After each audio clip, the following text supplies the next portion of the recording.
This is just another heap of leftovers for those who've had their fill. It's estimated that over 9 million tons of food was wasted last year. With so much food being thrown away, it's easy to assume that South Africans have more than enough to eat, but they don't. The Amanda informal settlement is just a few kilometers from industrious Boksburg. Despite its proximity to the city, many residents do not have enough to eat. Single mother of two, Nonqinqi moved to this area with dreams of a job and a better life, but instead she's faced with the reality of hunger. Her family frequently goes to bed on an empty stomach, and at times the only meal her child has is the one provided at creche. The food we have never lasts us until the end of the month. My daughter gets fed at creche, and sometimes we go and ask for food at the creche so they can help us. NGO Stop Hunger Now has identified the need for nutrition, especially for children, and supplies balanced food packs to early child development centers like this one.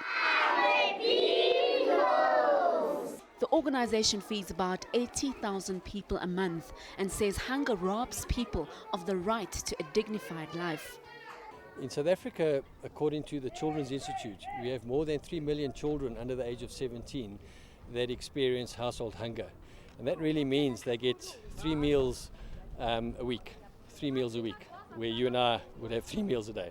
The impact of hunger and the hunger sensation of an empty tummy not only has a physical effect, but psychologically it degrades human beings. And that degradation has a devastating effect to that person's self-image, which impacts on their outlook towards life, and it's a vicious spiral. According to NGO Stop Hunger Now, 925 million people in the world don't have enough to eat. 98% of them live in developing countries like South Africa.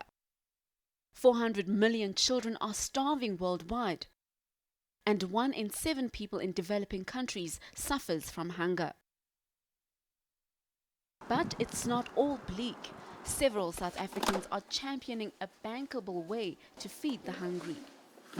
With more than 14 million people who don't know where their next meal will come from, the food bank supports small-scale farmers and relies on goodwill to collect food for the poor. We have actually partnered with different companies, big companies in the country, retailers and manufacturers, and then they give us this food, and good food for that matter. And then we package it, and then we partnered with community-based organizations, and we share the food with them. But urban areas are not the only places hardest hit by hunger. This family of 3 often has to beg neighbors for food to make it through the month. Zibuhang, a local NGO, helps out with food parcels to ease the burden. SUZAN MALEFO is worried that her grandchild's future is compromised by their severe lack of food. People look at us, but they can't see how hungry we are.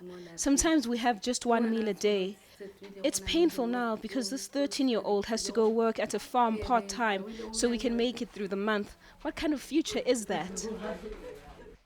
38-year-old MOGODU stays a few meters from the MALEFO family and is also aware of the severe hunger in her village. But she believes they need more than food parcels to beat the cycle of hunger. She started selling bunny chow to help feed her family. She believes the fight against hunger will be won if members of the community start small-scale gardens and even join her bunny chow business. Most of us here are poor, and hunger is so rife in this village. But at least the government gave us something. With the grants we get, I started selling bunny chows because we have to do something to feed our loved one. Sometimes we stay hungry because we are lazy. We must not rely only on grants. And while food parcels may be frowned upon as a pre-election gimmick to win votes in some areas, families like the MALEFOs believe they would starve without them. Thabang Masanabo, Northwest. News that moves. eNCA.com.